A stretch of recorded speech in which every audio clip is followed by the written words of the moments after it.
کیونکہ وہ اس بات کی بالکل توقع نہیں کر رہی تھی۔ اس تاثر میں غلطی براق کی نہیں، نینا کی تھی۔ وہ یہ کیسے بھول گئی کہ وہ جس سے بات کر رہی ہے وہ براق یامان ہے، سب کو حیران اور لاجواب کر دینے میں ماہر۔ کیا تم اپنی باقی زندگی میرے ساتھ گزارنا چاہو گی؟ چند لمحے کی خاموشی کے بعد جب نینا نے جواب نہ دیا تو براق نے پوچھا۔ وہ اب بہت نروس ہو گئی تھی۔ میں؟ اس کے الفاظ دل سے زبان تک نہ آ سکے۔ ہاں یا نہ؟ براق نے فوراً اپنے الفاظ پر زور دیتے ہوئے پوچھا۔ نینا نے خود کو کمپوز کرنے کی کوشش کی۔ اگر میں نے انکار کیا تو؟ اور پھر پوچھا، چہرے پر سوچ کی گہری لکیریں نمایاں تھیں۔ تو یہ کہ میں تمہارے انکار کو اقرار میں بدلنے کی کوشش نہیں کروں گا، میں تمہارے فیصلے کا احترام کروں گا۔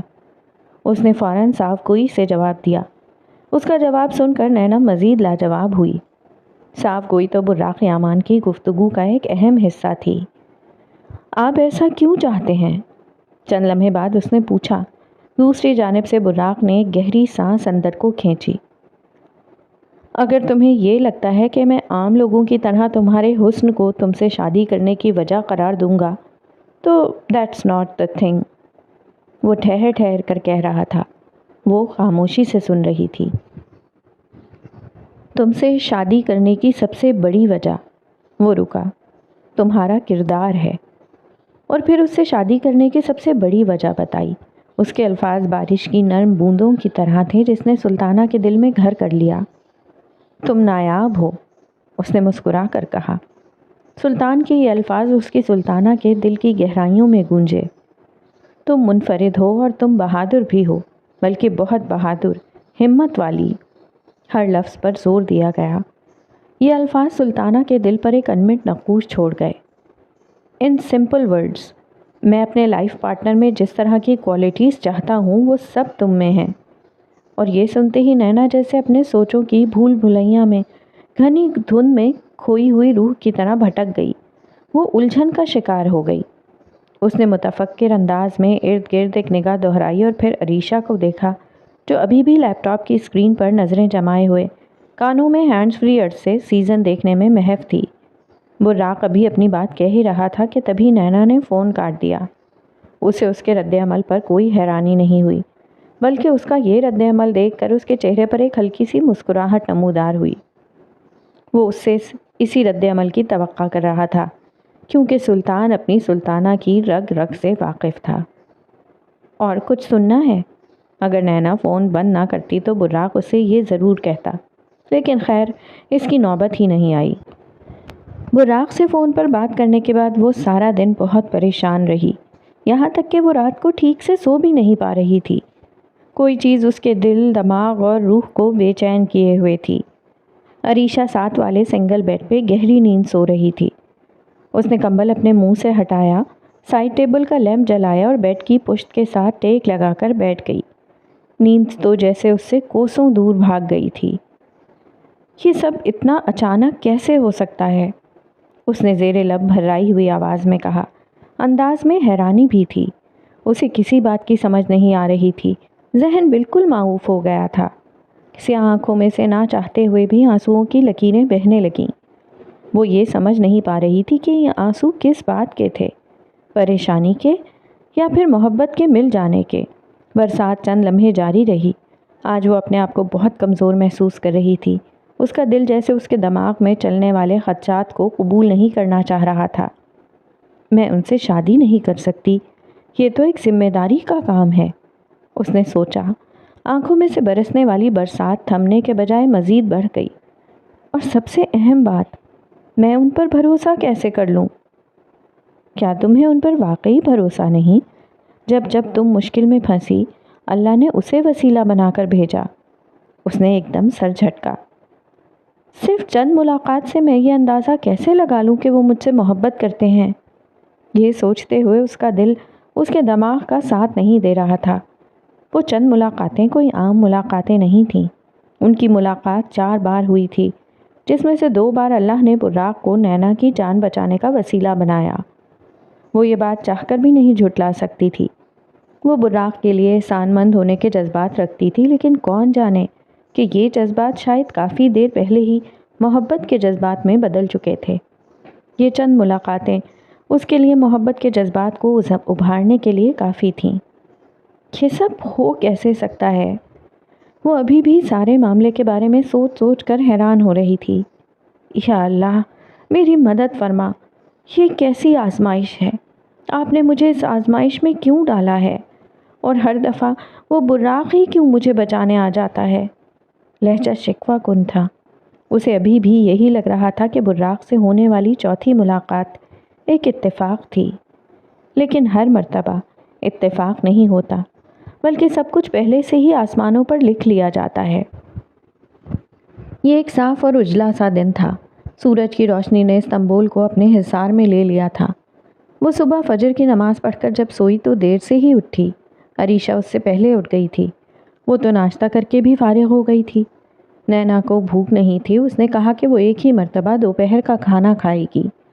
اس نے موبائل کی اسکرین پر جب عباس احمد کا نمبر روشن ہوا تو وہ سیدھا بیلکنی میں گئی۔ جی عباس صاحب، کال ریسیو کرتے ہی اس نے سنجیدگی سے پوچھا۔ میں ترکی سے کچھ دنوں کے لیے جا رہا ہوں نینا، اور میں اپنی واپسی کے بارے میں کچھ نہیں بتا سکتا، اس نے قدرے متذبذب سے انداز میں کہا۔ وہ چونکی اور اس کے اعصاب تنے۔ لیکن جو ثبوت میں نے تمہیں دینے تھے وہ تمہیں جلد ہی دے دوں گا، اس نے کہا تو اس کے تنے ہوئے اعصاب ڈھیلے پڑے۔ اب شاید میرا رابطہ تم سے کچھ عرصے تک نہ ہو سکے، اور اس نے مزید کہا تو وہ بھی مزید چونکی۔ اس کے ڈھیلے اعصاب پھر سے تن گئے۔ لیکن آپ یہاں سے جا کیوں رہے ہیں؟ اس نے فوراً متفکر انداز میں پوچھا۔ یوں سمجھ لو کہ میرے دشمنوں کو میرا ٹھکانہ معلوم ہو گیا ہے، اس لیے اب یہاں پر رکنا موت کو کھلے عام دعوت دینے کے مترادف ہے۔ اس نے اسے بات سمجھانے کی کوشش کی۔ وہ سمجھ گئی۔ ٹھیک ہے، اللہ آپ کی مدد فرمائے۔ اس نے مزید کوئی سوال نہ پوچھا۔ آمین۔ میں فون رکھتا ہوں، خدا حافظ۔ وہ فون رکھنے لگا۔ خدا حافظ۔ اس نے بھی فون رکھ دیا اور ایک گہری سانس اندر کو کھینچی۔ پھر موبائل کی اسکرین پر وہ نمبر تلاش کیا جس سے اسے کل کال موصول ہوئی تھی، وہی انجان نمبر۔ وہ اپنی سیاہ رنگ کی کار ڈرائیو کر رہا تھا۔ سورج کی کرنیں اس کی سیاہ کار کو چمکا رہی تھیں۔ بال نفاست کے ساتھ ایک طرف کو جیل کے ساتھ سیٹ کیے گئے تھے۔ سیاہ گلاسز، ڈریس شرٹ جس کے کف مڑے ہوئے تھے اور جینز میں ملبوس، وہ کار کافی تیز رفتار سے چلا رہا تھا۔ اس کی کار ٹریفک سے خالی سڑک پر چل رہی تھی۔ سڑک کے دونوں طرف درختوں کے سائے بچھے تھے۔ ونڈو اسکرین سے گزرتی سورج کی سنہری کرنیں اس کے چہرے پر گر رہی تھیں۔ ڈیش بورڈ پر پڑے اس کے موبائل کی فون رنگ ٹون گونجی تو اس نے موبائل فوراً پکڑا، یس کیا اور فوراً کان سے لگایا۔ اے ود دندار بے، آپ فکر نہ کریں، میں بس آ رہا ہوں۔ اور اسی دوران اسے ایک میسج وصول ہوا۔ اس نے موبائل کان سے ذرا سا ہٹایا، ایک سرسری سی نگاہ موبائل کی اسکرین پہ ڈالی۔ اسے لگا کہ اس کی آنکھوں نے جو دیکھا تھا وہ ایک سراب تھا، اسی لیے وہ فون دوبارہ کان سے لگانے لگی۔ لیکن پھر اس نے ایک نظر دوبارہ اس میسج کو دیکھا جو موبائل کی اسکرین پر جگمگا رہا تھا۔ وقت جلد ہی بدلتا ہے، بس یہ کوئی سمجھ نہیں سکتا۔ انسان کی نیت اگر صاف ہو تو اس کی خواہشات ضرور پوری ہوتی ہیں۔ اس نے فون یہ کہہ کر بند کیا کہ وہ جلد ہی دوبارہ کال کرتا ہے۔ فون بند ہونے کے بعد وہ موبائل پر روشن اس میسج کو دوبارہ حیرانی سے دیکھتا رہا۔ اس نے کار ایک سائڈ پر پارک کر دی۔ اللہ نیک نیت رکھنے والوں کا ہمیشہ ساتھ دیتا ہے۔ وہ میسج جس طرح سے خود چمک رہا تھا ویسے ہی براق کا دل بھی چمک رہا تھا، محبت کے مل جانے کی چمک سے۔ میرا جواب ہاں ہے۔ اس نے یہ الفاظ پڑھے۔ یقین نہیں آ رہا تھا کہ یہ میسج اور کسی کی طرف سے نہیں بلکہ سلطان کی سلطانہ کی طرف سے تھا۔ یکدم اس کے لیے یہ دنیا بے حد خوبصورت بن گئی۔ وہ کھل کر مسکرایا اور نہ جانے کتنی بار اس نے اس میسج کو پڑھا۔ رات کی چاندنی میں چاند کی روشنی کی چمک اس کی نیلی آنکھوں کی چمک کے آگے مان پڑ گئی تھی۔ وہ اپنے گھر میں داخل ہو رہا تھا۔ اس کا بڑھتا ہوا ہر قدم سب کو حیران کر دینے والا تھا۔ میرائے لیونگ روم میں موجود تھی جب وہ وہاں سے گزرا۔ اسے گزرتا دیکھ کر وہ لیونگ روم سے باہر نکلی اور اس کی جانب بڑھی۔ جب براق نے اسے دیکھا تو اس کے قدم رک گئے۔ چہرے پر زیر لب ایک معنی خیز مسکراہٹ قائم ہوئی۔ اس کی نیلی آنکھوں میں آج ایک خاص چمک تھی جس کو میرائے نظر انداز نہ کر سکی۔ اب کون جانے کہ یہ چمک اور مسکان سلطان کو اس کی سلطانہ کے حصول کی وجہ سے ملی تھی۔ میرائے، تیاریاں شروع کر دو، اس نے صاف گوئی سے کہا۔ وہ کچھ سمجھ نہ سکی۔ کس بات کی؟ اس کے ابرو سکڑے۔ اس لیے کہ اس نے ایک چھوٹا سا وقفہ لیا۔ سلطانہ کا سلطان کے محل میں آنے کا وقت آ گیا ہے، اور یہ کہتے ہوئے وہ فاتحانہ انداز میں مسکراتا ہوا سیدھا اپنے کمرے میں چلا گیا۔ میرائے جہاں تھی وہیں ساکت سی کھڑی رہ گئی۔ چہرے پر پہلے بے یقینی پھیلی اور پھر حیرت، لیکن پھر وہ چہک اٹھی، اس کی آنکھیں بھی چمک اٹھیں۔ سلطان اور سلطانہ، باب نمبر 7۔ اور ہم نے تمہیں جوڑوں میں پیدا کیا ہے۔ سورج کی روشنی کھڑکی سے بہتے ہوئے اس کے چہرے پر آ کر رقص کر رہی تھی۔ وہ کرسی پر بیٹھی اپنے سامنے موجود میز پر ایک نوٹ بک پھیلائے ہوئے تھی اور اس کے اوپر کچھ تحریر کرنے میں مصروف تھی۔ آج اسے کئی عرصے بعد اپنے فلاحی ادارے کا خیال آیا تھا، یوں کہ اسے وہ خیال دلوایا گیا ہو۔ وہ بہت غور سے اس نوٹ بک پر کچھ تحریر کیے جا رہی تھی۔ پھر چند ہی لمحے بعد اس کے لکھتے ہوئے ہاتھ رکے۔ اس نے نوٹ بک بند کی اور کرسی کے ساتھ ٹیک لگانے کے بعد ایک سکھ کا سانس لیا۔ شکر ہے یہ کام ہوا۔ اس کے چہرے پر ایک مسکراہٹ تھی۔ مجھ پہ اتنی ذمہ داریاں تھیں اور میں نے اپنا کتنا وقت ضائع کر دیا۔ اس نے افسوس سے سر جھٹکا۔ اس نے آج اپنے فلاحی ادارے کے متعلق 1 سال کا پلان تشکیل دیا تھا، جس میں اس نے اپنے فلاحی ادارے میں موجود یتیموں، مسکینوں اور غربا کو مزید احسن انداز میں لباس، کھانے پینے، پڑھائی اور باقی دیگر ضروریات فراہم کرنے کے بارے میں لکھا تھا۔ اس پلان میں اس نے دیگر کمپنیز اور فلاحی اداروں کے ساتھ مل کر کام کرنے کے بارے میں بھی لکھا تھا، تاکہ زیادہ سے زیادہ ضرورت مند افراد کی مدد ہو سکے۔ اس کے چہرے پر دنیا کے لیے کچھ عظیم کرنے کے تاثرات آشکار تھے۔ وہ آج کافی پر امید دکھائی دے رہی تھی۔ میز کے کونے میں پڑے موبائل کی اسکرین جگمگائی۔ وہ فوراً موبائل کی اسکرین کی طرف متوجہ ہوئی۔ نینا از کالنگ۔ اس کے چہرے پر مسکراہٹ کھل اٹھی۔ شکر ہے تم نے کال کی۔ جانتی ہو میں تمہیں ہی کال کرنے والی تھی، اس نے خوش دلی سے کہا۔ بس دل کو دل سے راہ ہوتی ہے، دوسری جانب سے نینا نے شانے اچکا کر کہا۔ نینا ہاسٹل کے کمرے میں موجود بیلکنی سے کچھ ہی قدموں کے فاصلے پر کھڑی تھی، یوں کہ سورج کی کرنیں بیلکنی سے آتے ہوئے اس کے چہرے پر رقص کر رہی تھیں۔ تم جانتی ہو تمہارے اقرار نے ہم سب کو بہت بڑی خوشی دی ہے، اس نے چند لمحے کی معمولی سی گفتگو کے بعد کہا۔ جیمرے خاتون کو بتا دیا اس بارے میں؟ اس نے دھیمے لہجے میں پوچھا۔ نہیں، لیکن براق آبے آج آنے کو سب کچھ بتا دیں گے۔ وہ بہت خوش ہوں گی یہ سن کر۔ تم ان کی کال کا انتظار کرنا، اس نے ابرو اچکائے۔ ضرور، وہ ہلکا سا مسکرائی۔ نینا، تم بہت خوش نصیب ہو، میرائے نے اسے رشک بھرے انداز میں کہا تو وہ تھوڑا چونکی۔ اچھا، وہ کیسے؟ اس نے مسکراتے ہوئے پوچھا۔ سورج کی کرنوں سے کچھ دیر تک لطف اندوز ہونے کے بعد نینا بیلکنی سے ہٹ کر اپنے بیڈ پر آ کر بیٹھ گئی۔ محبت مل جانا بہت بڑی کامیابی ہوتی ہے۔ جس کو یہ مل جائے اس سے زیادہ خوش نصیب کوئی ہو ہی نہیں سکتا، اس نے کہا تو اس کی آنکھوں میں ایک ہلکی سی نمی ابھر آئی۔ اس نے اپنا لیپ ٹاپ بند کیا اور کرسی کے ساتھ ٹیک لگا کر بیٹھ گئی۔ تم جانتی ہو اگر کسی کو محبت نہ بھی ملے تب بھی ہم یہ نہیں کہہ سکتے کہ وہ خوش نصیب نہیں ہے، اس نے کہا تو میرائے تھوڑا حیران ہوئی۔ کیوں؟ اس نے ناسمجھی سے کہا۔ کیونکہ اللہ ہی تو ہے جو انسان کو محبت سے نوازتا ہے اور دور کرتا ہے۔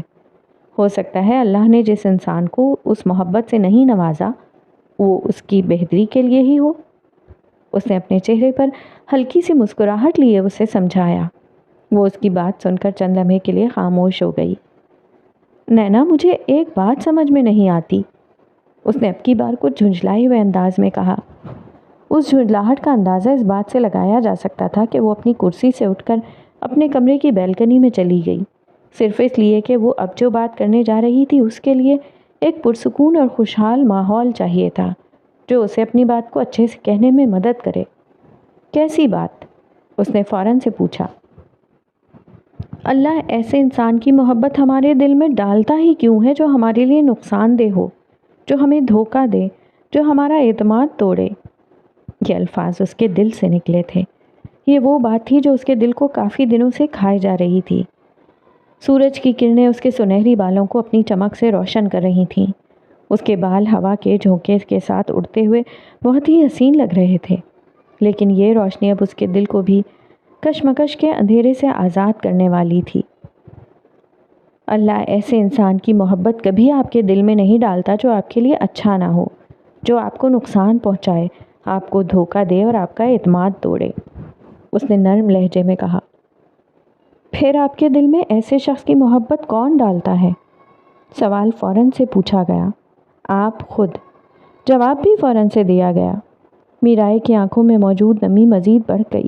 اس کے گلے میں ایک گلٹی سی ابھر کر معدوم ہوئی۔ دل یکدم بہت سی یادوں کا شکار ہو گیا۔ وہ یادیں جس میں وہ اور ایلدار ایک ساتھ تھے، اور پھر وہ یادیں جب اسے ایلدار کی حقیقت معلوم ہوئی۔ یہ یادیں اب اس کے لیے ایک عذاب بن رہی تھیں۔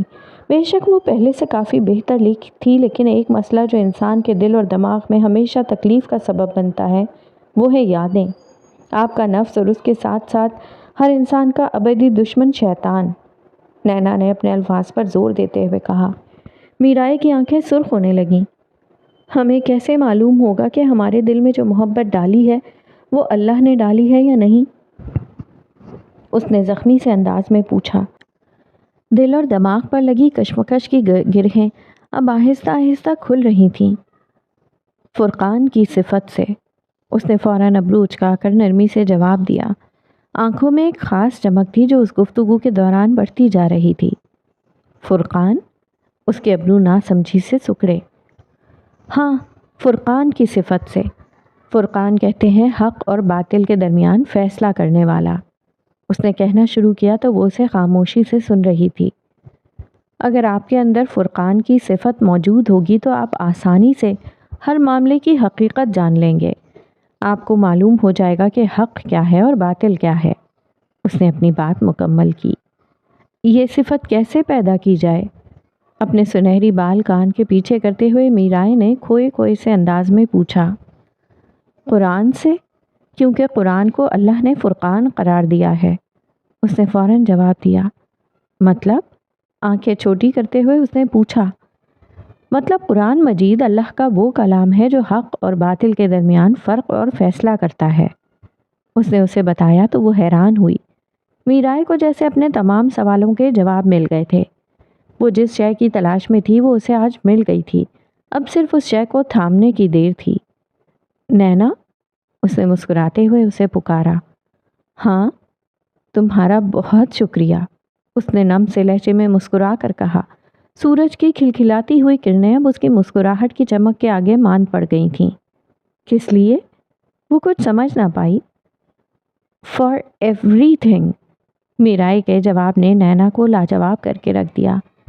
میں اب فون رکھتی ہوں، اللہ حافظ۔ اور پھر وہ فون رکھنے لگی۔ اللہ حافظ۔ فون بند کرنے کے بعد میرائے کے دل میں ایک خاص سکون آ گیا۔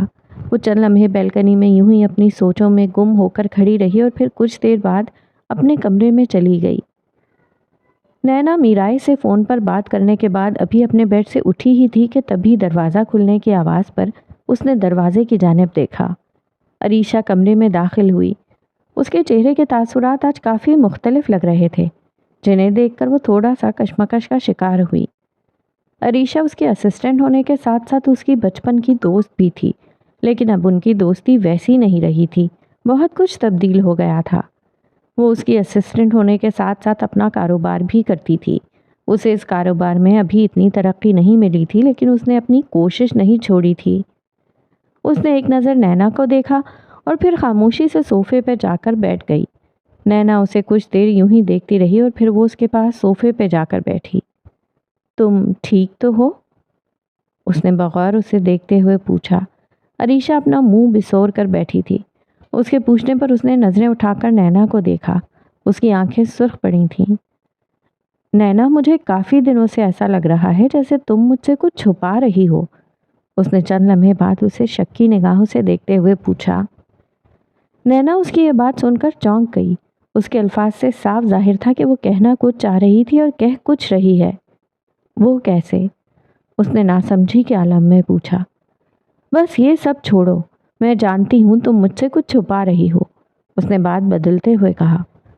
چھپا نہیں رہی، بس جب صحیح وقت آئے گا تو تمہیں بتا دوں گی۔ چند لمحے کی خاموشی کے بعد نینا نے سنجیدگی سے کہا، مطلب کوئی بات ہے؟ دیکھا، تم مجھ سے کچھ چھپا رہی ہو۔ کیا ہو جائے گا اگر تم مجھے بتا دو گی تو؟ پلیز مجھے بتا دو۔ اس کے یوں اصرار کرنے پر اسے کچھ عجیب سا لگا، اسے الجھن ہونے لگی تھی۔ عریشہ نے کبھی اس سے اتنا اصرار نہیں کیا تھا۔ یہ سچ تھا کہ وہ اکثر نینا سے اس کے معاملات کے بارے میں جاننے کی کوشش کرتی تھی، لیکن اس کے ایک بار منع کرنے پر وہ دوبارہ پوچھنے کی ہمت نہیں کرتی تھی۔ لیکن آج وہ کافی مختلف دکھائی دے رہی تھی۔ عریشہ، تم بس اتنا جان لو کہ میری زندگی میں ایک بہت بڑی تبدیلی آنے والی ہے۔ مجھے پہلے ایسا لگ رہا تھا کہ میں شاید اس تبدیلی کے لیے تیار نہیں ہوں، لیکن پھر میں نے اس بارے میں کافی دیر سوچا اور پھر مجھے اپنے تمام سوالوں کے جواب مل گئے۔ اس نے اپنی سوچوں کے سحر میں مبتلا سے انداز میں کہا۔ یہ کہتے ہوئے اس کے چہرے پر ایک ہلکی سی مسکراہٹ امڑ آئی۔ عریشہ اسے ناسمجھی سے دیکھ رہی تھی۔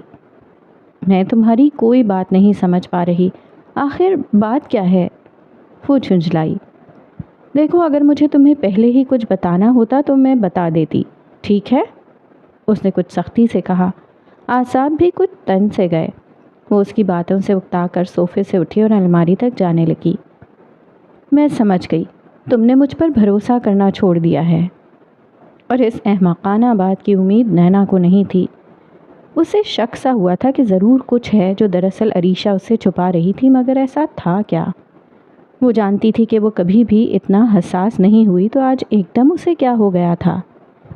ایسا نہیں ہے۔ وہ اس کی جانب پلٹی اور اسے سمجھانے والے انداز میں کہا، ایسا ہی ہے۔ میں کافی عرصے سے نوٹ کر رہی ہوں کہ تم مجھ سے اپنی باتیں شیئر نہیں کرتی۔ مجھے کبھی کبھی ایسا ہی لگتا ہی نہیں کہ تم میری بچپن کی دوست ہو۔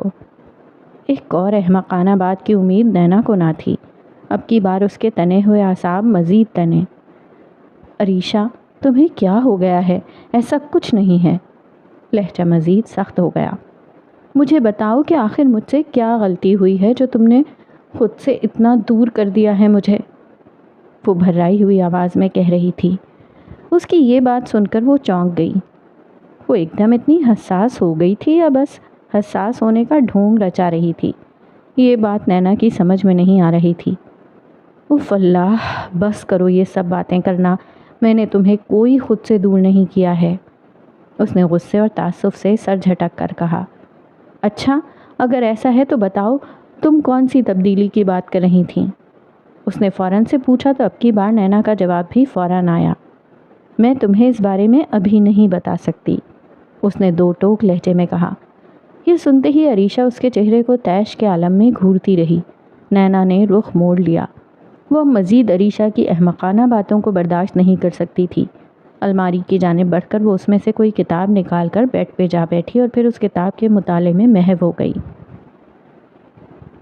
رات کی تاریکی نے استنبول کو لپیٹ رکھا تھا۔ وہ کچھ ہی دیر پہلے گھر لوٹا تھا۔ اس نے کھانا آج بھی باہر ہی کھایا تھا۔ یہ روٹین تھی اس کی۔ گھر پر وہ کبھی کبھی ہی جلدی آ پاتا۔ آخر وہ ایک فوجی افسر تھا اور زیادہ وقت وہ گھر کو نہیں دے سکتا تھا۔ جیمرے خاتون اپنے کمرے میں موجود تھیں۔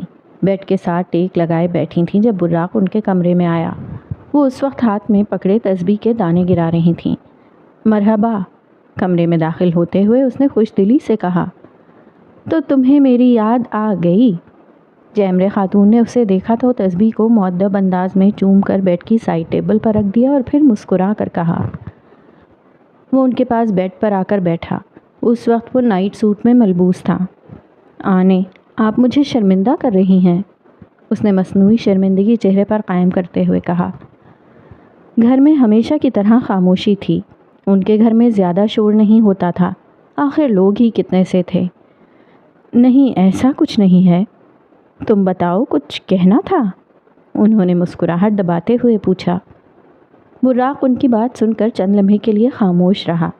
وہ آج کافی کنفیوز سا لگ رہا تھا، لیکن اس کے برعکس جیمرے خاتون کے چہرے پر ایک خاص چمک اور مسکراہٹ تھی۔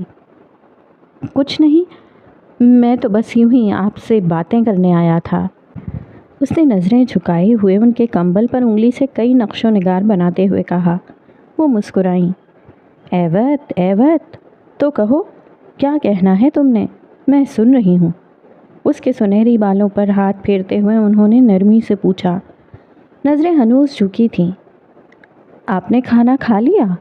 نظریں اٹھا کر اس نے لب کاٹتے ہوئے پوچھا۔ جیمرے خاتون نے اسے طنزیہ مسکراہٹ کے ساتھ دیکھا۔ وہ جیسے جان گئی تھی کہ وہ اصل بات کہہ نہیں پا رہا تھا۔ ہاں کیوں؟ کیا ہوا؟ انہوں نے مصنوعی حیرت اور ناسمجھی قائم کرتے ہوئے پوچھا۔ کچھ نہیں، ویسے ہی پوچھ رہا تھا، جواب معمولی سے انداز میں دیا گیا۔ نظریں دوبارہ جھکا لیں۔ وہ ان کی حیرانی کی وجہ سمجھ گیا تھا۔ تم نے آج تک پوچھا نہیں نا، اس لیے میں حیران ہو رہی تھی۔ جو براق سوچ رہا تھا وہی جیمرے خاتون نے کہہ بھی ڈالا۔ اس نے نظریں اٹھائیں، ایک گہری سانس اندر کو کھینچی۔ میرائے نے؟ اور اس کے الفاظ منہ میں ہی رہ گئے۔ ایوت ایوت، اس نے بھی کھا لیا ہے، وہ سونے بھی چلی گئی ہے اور میں نے اپنی دوائیاں بھی کھا لی ہیں۔ اور کچھ؟ انہوں نے مسکراتے ہوئے سوالیہ انداز میں ابرو اچکائے۔ براق کچھ شرمندہ سا ہو گیا۔ اس نے مسکرا کر نفی میں سر ہلایا، نظریں پھر جھکا لیں۔ کمبل پر دوبارہ انگلی سے کئی نقش و نگار بنانے لگا۔ مجھے آپ سے کچھ کہنا تھا، اس نے ہچکچا کر کہا۔ ان کی مسکراہٹ مزید بڑھی۔ کہو، میں سن رہی ہوں۔ انہوں نے اس بات میں سر ہلایا۔ میں نے شادی کا فیصلہ کر لیا ہے۔ ایک گہری سانس لے کر اس نے کہہ ڈالا، اور پھر اس نے جیمرے خاتون کے تاثرات دیکھے۔ واللہ، کیا واقعی؟ کس سے؟ نینا سے؟ یہ تو بہت ہی اچھی خبر ہے، وہ پرجوشی کے عالم میں کہہ رہی تھیں۔ براق کو ایک دم دھچکا لگا۔ اس نے اب تک نینا کا تو نام ہی نہیں لیا تھا، پھر انہیں کیسے پتا چلا؟ تو آپ کو میرائے نے پہلے ہی سب بتا دیا؟ رائٹ، اس نے اپنے ماتھے کو چھوتے ہوئے بے حد افسوس سے کہا۔ وہ اگر نہ بھی بتاتی تو مجھے بھی پتا چل ہی جانا تھا، آخر ماں ہوں تمہاری۔ انہوں نے ابرو اچکا کر فخریہ انداز میں کہا۔ یہ میرائے بھی نا؟ اس نے تعصب سے سر جھٹکا۔ جیمرے خاتون اسے دیکھتے ہوئے مسکرا رہی تھیں، جس کی وجہ سے براق کافی کنفیوز ہو رہا تھا۔ آپ جانتی ہیں نا، ہمیں رشتہ لینے کے لیے پاکستان جانا پڑے گا، اس نے چند لمحے بعد کہا۔ وہ مسکرائیں۔ میں جانتی ہوں، تم ان سب باتوں کی فکر چھوڑو، اگر فکر کرنی ہے تو اس بات کی کرو کہ تم نے چھٹی کتنے دنوں کی لینی ہے اور نینا کو تحفے میں کیا دینا ہے، وہ بے حد خوشگوار لہجے میں کہہ رہی تھیں۔ ابھی تو شادی بھی نہیں شروع ہوئی اور آپ کو تحفے کی فکر شروع ہو گئی ہے، اس نے انہیں چھیڑا۔ انہوں نے چہرے پر مصنوعی خفگی قائم کی۔ ماں ہوں تمہاری، تم سے زیادہ بہتر جانتی ہوں سب۔ کچھ سختی سے کہہ کر انہوں نے سر جھٹکا۔ وہ کھل کر مسکرایا اور بیڈ سے اٹھ کر تشکر والے انداز میں نرمی سے ان کے کندھے تھپ تھپائے۔ انہوں نے اس کے سر پر پیار سے ہاتھ پھیرا اور پھر اس کے ماتھے کو چوما۔ آج اگر اس کے بابا زندہ ہوتے تو کتنا خوش ہوتے، انہوں نے دل ہی دل میں سوچا۔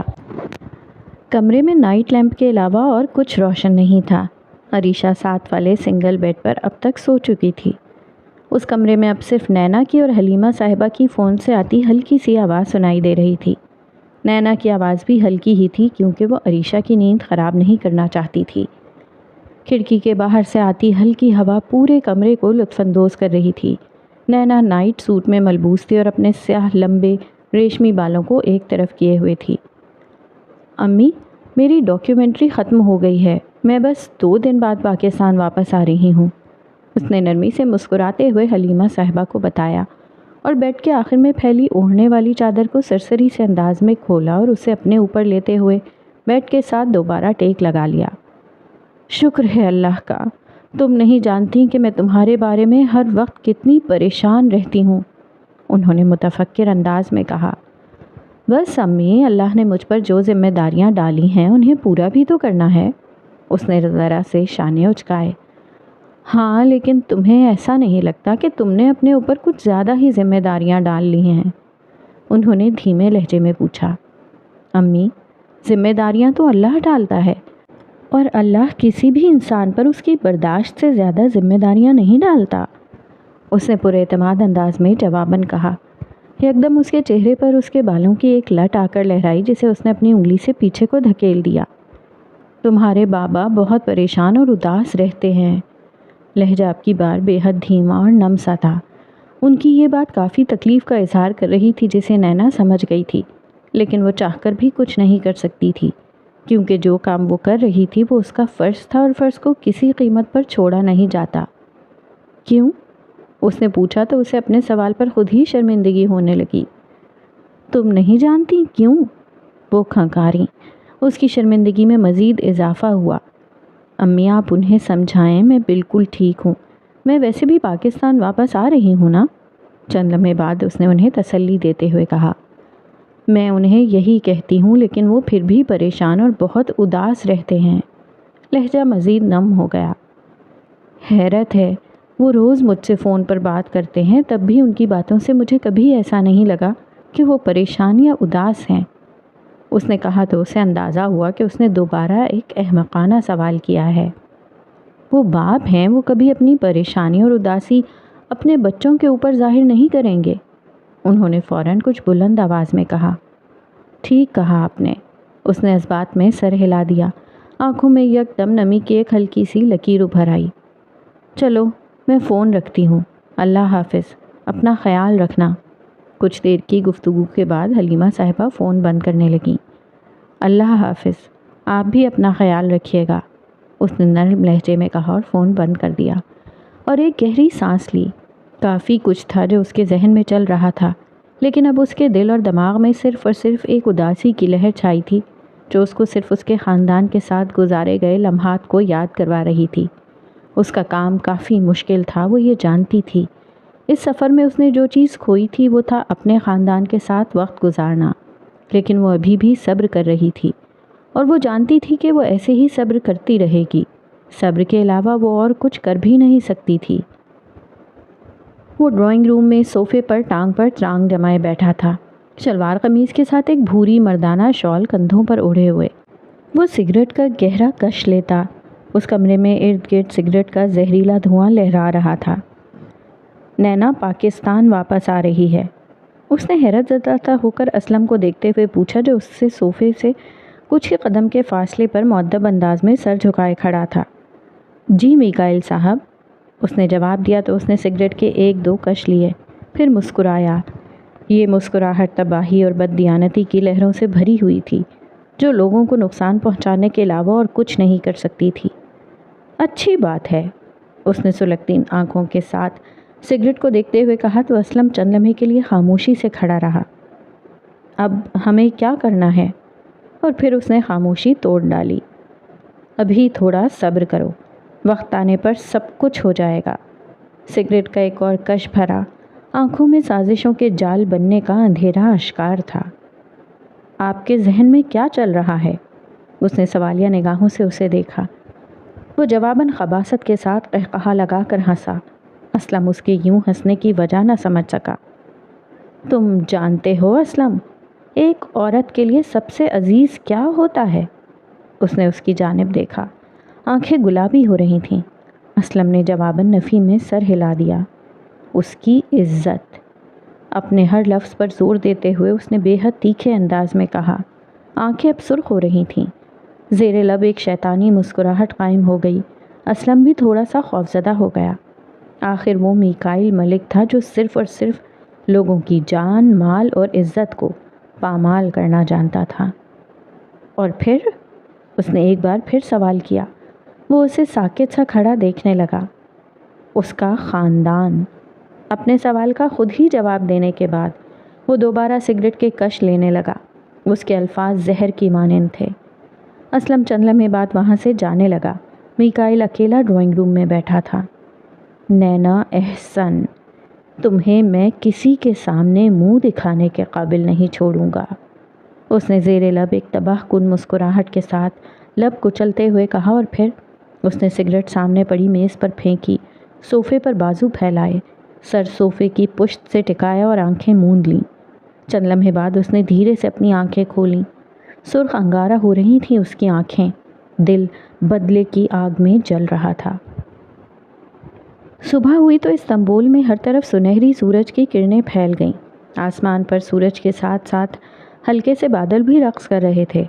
صبح اٹھتے ہی جیمرے خاتون نے جو سب سے پہلا کام کیا تھا وہ تھا سلطان کی سلطانہ سے رابطہ۔ مرحبا، دوسری جانب سے اس کی آواز سن کر ان کے دل کو بہت سکون ملا۔ وہ اس وقت لان میں چہل قدمی کر رہی تھیں۔ براق معمول کے مطابق اس وقت گھر پر نہیں تھا۔ میرائے تو صبح صبح ہی اپنے تشکیل دیے گئے نئے پلان کو اپنے فلاحی ادارے میں متعارف کروانے چلی گئی تھی۔ مرحبا مرحبا، جیمرے خاتون کا لہجہ بے حد خوشگوار تھا۔ تو کیسی ہے میری بیٹی؟ الحمدللہ، آپ سنائیں؟ اس نے بھی نرم لہجے میں پوچھا۔ میں تو بالکل ٹھیک ہوں۔ تم جانتی ہو میں نے تمہیں کال کیوں کی ہے؟ ہلکا سا مسکراتے ہوئے انہوں نے پوچھا۔ دوسری جانب وہ اس وقت ہاسٹل میں نہیں تھی۔ وہ اور عریشہ آج گرینڈ بازار آئے ہوئے تھے۔ اس کی ڈاکیومنٹری مکمل ہونے والی تھی۔ بس اس بازار کے متعلق اس نے ڈاکیومنٹری میں کچھ اہم نکات لکھنے تھے، اسی لیے وہ یہاں آئی تھی۔ عریشہ کچھ سامان دیکھنے کے لیے بازار میں تھوڑا آگے کو چلی گئی تھی، یوں کہ اب نینا جیمرے خاتون سے سکون سے بات کر سکتی تھی۔ جی میں جانتی ہوں، میرائے نے مجھے بتایا تھا، اس نے ہلکے پھلکے انداز میں جواب دیا۔ پھر تو تمہیں یہ بھی معلوم ہوگا کہ میں تمہارے اور براق کے اس فیصلے سے کتنی خوش ہوں۔ اور یہ سنتے ہی اس کا دل خوشی سے کھل اٹھا۔ جی، اس کے اس ایک لفظ نے جیمرے خاتون پر اس کی خوشی اور رضا کو ظاہر کر دیا۔ وہ لان میں لگے گلاب کے پھولوں کے پودے کی طرف بڑھیں۔ اس پر لگے گلاب کے پھولوں کو نرم نگاہوں سے دیکھا۔ جانتی ہو نینا، میں اپنی بہو میں جس طرح کی خوبیاں چاہتی تھی نا، وہ سب تم میں ہیں۔ مجھے ایسا لگتا ہے کہ اللہ نے تمہیں ہمارے لیے ہی ترکیہ بھیجا تھا۔ وہ اب کی بار اس پودے پر لگے گلاب کے پھولوں کو نرمی سے سہلا رہی تھیں۔ براق کہتا تھا کہ اسے کبھی ویسی لڑکی نہیں ملے گی جیسی وہ چاہتا ہے، لیکن تمہیں دیکھ کر اس کی یہ بات غلط ثابت ہو گئی۔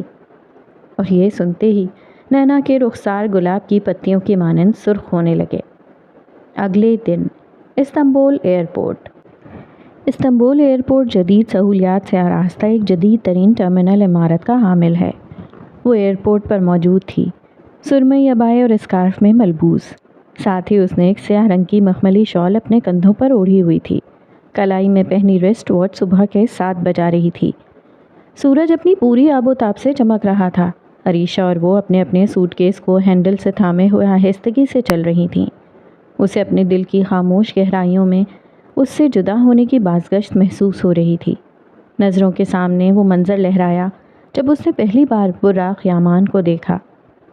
استنسیے پارک، وہ نقاب پوش افراد، براق کا اسے بچانا، وہ سب اس کی نگاہوں کے سامنے لہرایا۔ وہ یکدم ہلکا سا مسکرائی۔ اف، یہ یادیں بھی نا، اس نے دل ہی دل میں سوچا اور پھر سر جھٹکا۔ فلائٹ میں صرف کچھ ہی دیر باقی تھی۔ وہ اور عریشہ ابھی تک آہستگی سے چلتے ہوئے ارد گرد نگاہ دوڑاتے ہوئے کوئی بیٹھنے کی جگہ تلاش کر رہے تھے۔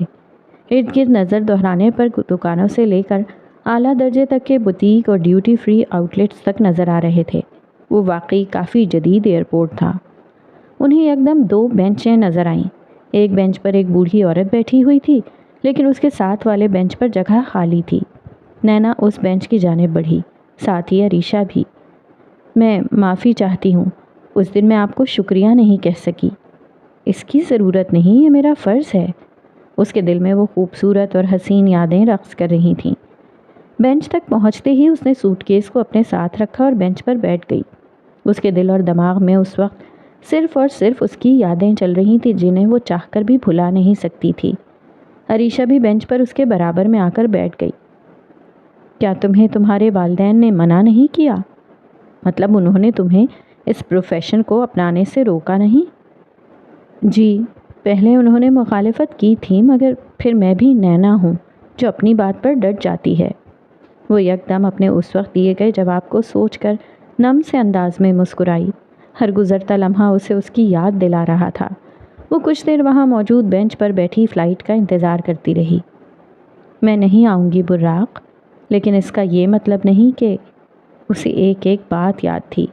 گلہانے میں جب اسے براق نے بلایا تھا اور وہ نہیں گئی تھی، تب بھی اسے اپنی کہی گئی ہر بات یاد تھی۔ اس کی یاد کی تکلیف ان کے تعلق کی گہرائی کا ثبوت تھی۔ دل آج کافی اداس تھا۔ میں ان سے محبت نہیں کرتی۔ اسے یک لخت یاد آیا کہ کیسے اس نے اپنی محبت کا انکار کیا تھا۔ اگرچہ ان کے درمیان ابھی کافی فاصلہ تھا، لیکن دل تو فاصلے پر انحصار نہیں کرتا۔ یادوں نے اس کے دل اور دماغ پر قبضہ کر رکھا تھا، جس وجہ سے اس کی آنکھوں میں گہری نمی اتر آئی۔ یہ آنکھوں کی نمی اس کی محبت کو ظاہر کر رہی تھی۔ استنبول، ہم جلد ملیں گے، مجھے بھولنا مت۔ وہ زیر لب مسکرائی۔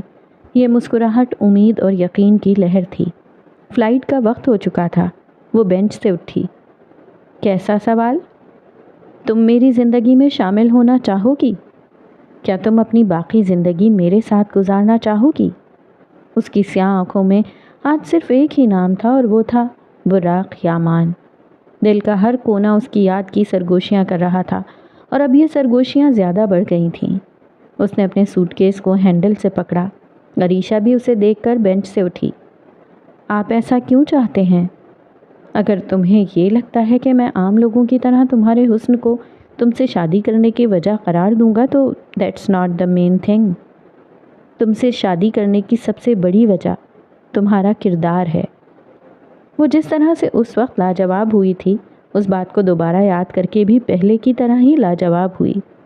روح اس کی یاد کی اداسی میں بہت تکلیف محسوس کر رہی تھی۔ وہ دونوں فلائٹس تک جانے لگیں۔ اس کا ہر نیا قدم شاید اسے اس کے قریب لانے والا تھا، یا شاید اسے اس سے دور کر رہا تھا۔ کچھ ہی دیر میں وہ دونوں ہوائی جہاز تک پہنچیں۔ تم نایاب ہو، جدائی کا وقت آ پہنچا تھا۔ عریشہ ہوائی جہاز میں جا کر بیٹھ گئی، لیکن نینا چند لمحے کے لیے ہوائی جہاز کی سیڑھیاں چڑھتے ہوئے رک گئی۔ اس کے دل میں کچھ تھا جس نے اسے ایک بار پیچھے دیکھنے پر مجبور کیا، ایک امید یا شاید ایک وہم۔ ارد گرد نگاہ دہرانے کے بعد اس کے چہرے پر ہلکی سی مسکراہٹ ابھری۔ میں بھی پاگل ہوں، وہ یہاں کیسے آئے گا؟ اس نے دھیرے سے مسکرا کر سر جھٹکا اور پھر ہوائی جہاز کے اندر چلی گئی۔ کون جانے کہ وہ وہم نہیں تھا۔ اس کی اور عریشہ کی سیٹ ایک ساتھ تھی، لیکن نینا کو ونڈو سیٹ ملی تھی۔ تم منفرد ہو، اور تم بہادر بھی ہو، بلکہ بہت بہادر، ہمت والی۔ دل ابھی تک کافی بھاری سا محسوس ہو رہا تھا۔ ہوائی جہاز نے اپنی اڑان پکڑی۔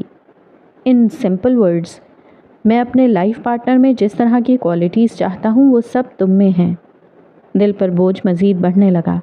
اس کے لیے کوئی بھی سفر اتنا مشکل نہیں ہوا کرتا تھا، لیکن اسے آج یہ سفر بے حد کٹھن محسوس ہو رہا تھا۔ اس نے کھڑکی سے ایک مرتبہ استنبول کو دیکھا۔ وہ منظر ایک شاندار پینوراما ظاہر کر رہا تھا۔ کچھ ہی دیر بعد استنبول بادلوں کے اندر غائب سا ہو گیا۔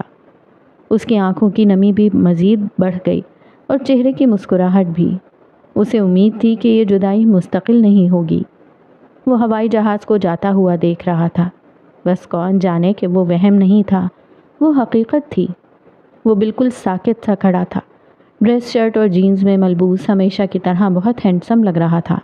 ایئرپورٹ کے ارد گرد کیا ہو رہا تھا اسے ان سب سے کوئی مطلب نہیں تھا۔ وہ صرف اپنی سلطانہ کو یوں جاتے ہوئے دیکھ رہا تھا۔ اس کے کندھے پر کسی نے بے دھیانی میں دھکا سا دیا تو وہ چوکنا ہوا۔ آہستہ سے قدم لیتا ہوا وہ بینچ پر آ کر بیٹھ گیا۔ چہرے پر ہلکی سی معنی خیز مسکراہٹ تھی۔ نیلی آنکھوں میں نمی کے ساتھ امید کی ایک خاص چمک بھی تھی۔ وہ نینا سے آج کیوں نہیں ملا؟ حالانکہ وہ آج ایئرپورٹ پر موجود بھی تھا، صرف اس لیے تاکہ وہ اس کی اداسی کو نہ دیکھ لے۔ میں جانتا ہوں تم واپس آؤ گی، کیونکہ تمہیں واپس آنا ہوگا۔ دل نے بہت امید اور یقین سے کہا۔ میں تمہارا انتظار کروں گا۔ وہ زیر لب بڑبڑایا۔ اور میں یہ بھی جانتا ہوں کہ تم بھی میرا انتظار کرو گی۔ آخر تم میری ملکیت جو ہو۔ اب کی بار یہ سوچتے ہوئے اس کا دل کھل اٹھا۔ وہ پاکستان دوپہر تک ہی پہنچ گئی تھی۔ عریشہ ایئرپورٹ سے ہی ٹیکسی کروا کر اپنے گھر چلی گئی۔ جب نینا گھر پہنچی اس وقت حلیمہ صاحبہ اور اریحا گھر پر تھیں۔ اس نے ان سے کچھ دیر باتیں کی اور پھر سونے کے لیے اپنے کمرے میں چلی گئی۔ دوپہر کا کھانا بھی اس نے نہیں کھایا تھا، یہ کہہ کر کہ وہ سفر کی وجہ سے کافی تھکن زدہ ہو گئی ہے، اسی لیے اس سے کھانا نہیں کھایا جائے گا۔ حلیمہ صاحبہ نے تو کافی اصرار کیا، لیکن وہ نہ مانی۔ اس کے دل میں بہت کچھ چل رہا تھا، اور اس نے آج کسی بھی حال میں احسن صاحب اور حلیمہ صاحبہ سے براق یامان کے بارے میں بات کرنی تھی۔